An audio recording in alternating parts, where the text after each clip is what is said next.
You guys like my attire? Woo! Yeah, I changed up a little bit because I was always told do not dress for the job that you have, dress for the job that you want. And my dream job is to be a U.S. Senator.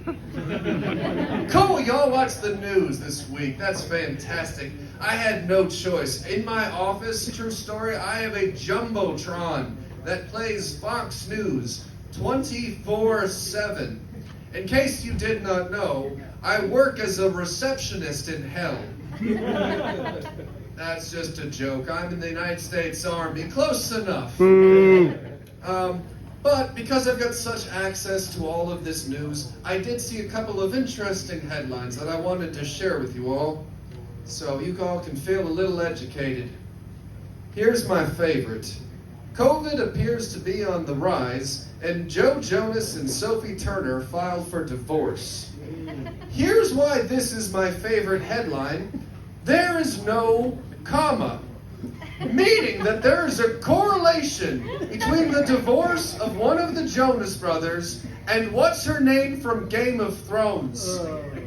Was their love all that was keeping us alive, you guys? Yes. Because if so, I say we set up some kind of romantic comedy where Dr. Fauci gets these two kids back together. We'll call it Game of Joan. Yes. This is another beautiful one. Tourist outraged by $1,000 seafood restaurant bill called police. Karens, the stakes have been raised. Forget talking to the manager, talk to the commissioner of the police. Just cut out that middleman. I know in our lifetimes we will see a woman in front of the Supreme Court like, Justices, I ordered my eggs over easy and they were given to me sunny side up. It took them 5 minutes to correct the order, and as a result, I missed my manicure appointment. I'm demanding $5 million in retribution. Karen v. Denny's. Here's my favorite part of this story, though. This tourist in question who called the police was Japanese. As a white person, I am always thrilled when it is not us. We are all caught up on bad publicity, but we're just maxed out. And it also supports my theory that Karen is not skin deep. 2 years ago, I lived in Korea, the good one, Squid Game, not Team America. And while I was there, I was at a restaurant, and I was waiting in line behind this woman who had a very familiar haircut and very familiar entitlements. And I was like, oh my stars, she is a Korean Karen. She is a Karen. And I've never felt so at home in the world. Fun fact, I lived in South Korea for a year. That's the only joke I got out of it. Was it worth it, Smith? No, sorry. Absolutely not. Hey, speaking of Squid Game, did you guys all hear that Netflix has a new game show based around Squid Game? Woo! I know. Here's what it is. It's a bunch of adults playing the games from Squid Game, and nobody dies. That sounds really boring. Also, does Netflix not realize that Squid Game was a satire of capitalism?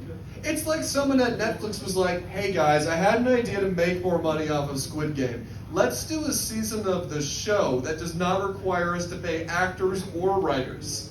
And that man was made CEO of Earth. Got another headline. Texas teacher fired for reading Diary of Anne Frank to class. Folks, do you know what that headline means? Texas has schools now. And if this headline is to be believed, a Texan has learned how to read. 100 years from now, they could learn how to write. And if they learn how to write, they'll write books. And if they write books, they'll start banning books. And we have enough book banning going on in this country.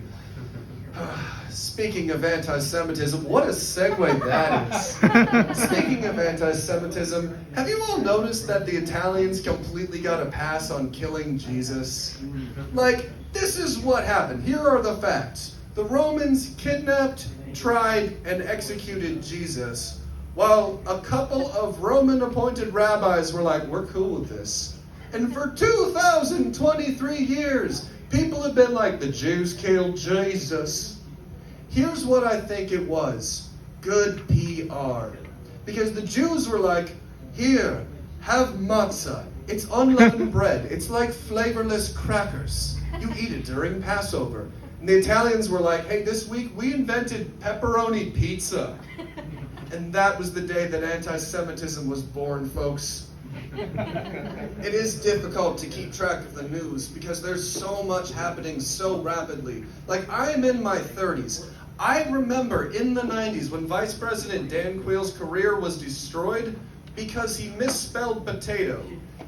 Now they find cocaine in the West Wing and it's like, it's a Tuesday. I love that scandal. I wish it had stayed in the news longer. Like, one thing was for certain, that cocaine did not belong to Joe Biden. That man is ferociously uncaffeinated. Every one of his speeches is like, my fellow Americans, it's great to be back here in my home state of Pennsylvania. What? We're in Hawaii? Thought the place looked different. Like, I was pretty sure I knew how that scandal was going to end. I did not expect it to end with, we looked for 2 days, so we're just going to give up. Like, what was that investigation like? Did they just get everyone in the White House into, like, one room of the West Wing? Like, okay, everybody, if this baggie of cocaine is yours, raise your hand. Hunter, put your hand down. Okay, everybody, let's try this again. Hunter, if this baggie of cocaine is yours, raise your... Hunter, this is like the 7th time. You know what? Inconclusive. Let's move on with our lives. Like, here's how I thought that scandal was going to end.